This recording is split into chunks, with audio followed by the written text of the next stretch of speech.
really want you to think about this question. وَالَّذِينَ آمَنُوا أَشَدُّ حُبًّا لِلَّهِ. Those who believe in Allah love Allah more than they love their dunya. And I want you to think about what people out there are doing for their dunya, because they amaze me. I'm amazed at what people do for their dunya.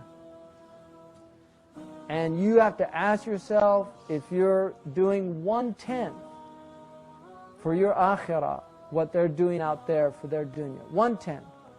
Just 1/10. Because they're working 10, 12 hours a day, amassing all these goods, learning about them. Seriously, they'll get there. Go to the bookstore and just look at the dummies books. People learn about the most bizarre things because they're interested in them. They like them.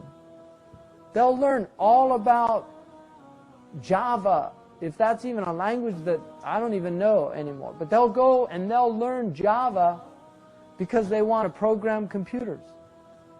Some not even for dunya, just because they like computers. They'll learn a computer language, but people won't learn Arabic to understand Allah's book. Seriously, you have to ask yourself, Arabic's not that hard.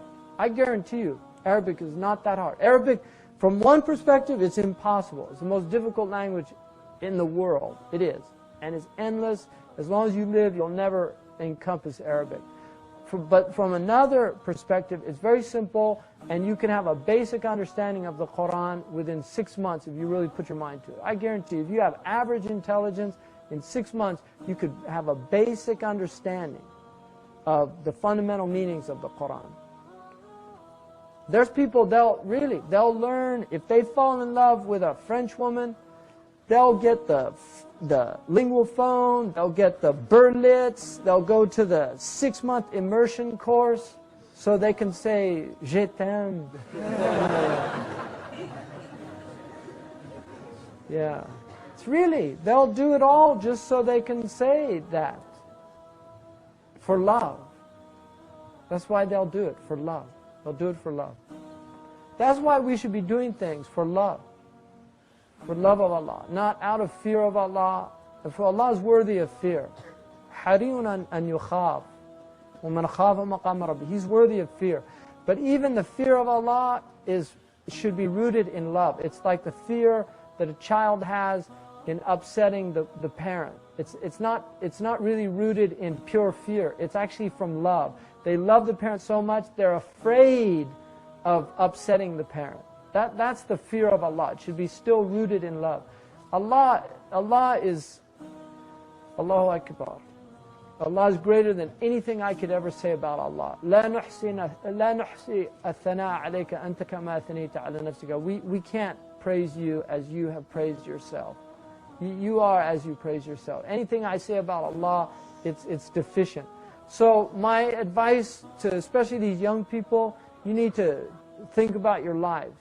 This is our time, and we're all at different stages in time, but everybody, most people get on average 60, 70, 80 years. This is our time. And what you do with your time is going to determine what happens when you leave this time, because we're all going to depart from the world. And so it's important to really ask yourself how you're spending your life, what you're doing with your time.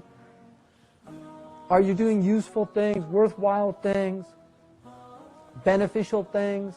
Are you getting closer to Allah subhanahu wa ta'ala? Are you coming to know your Prophet better? He's worth knowing. His seerah is worth knowing. The stories about him are worth knowing. His hadiths are worth knowing. His family, it's worth knowing who they are, what they went through. All these things.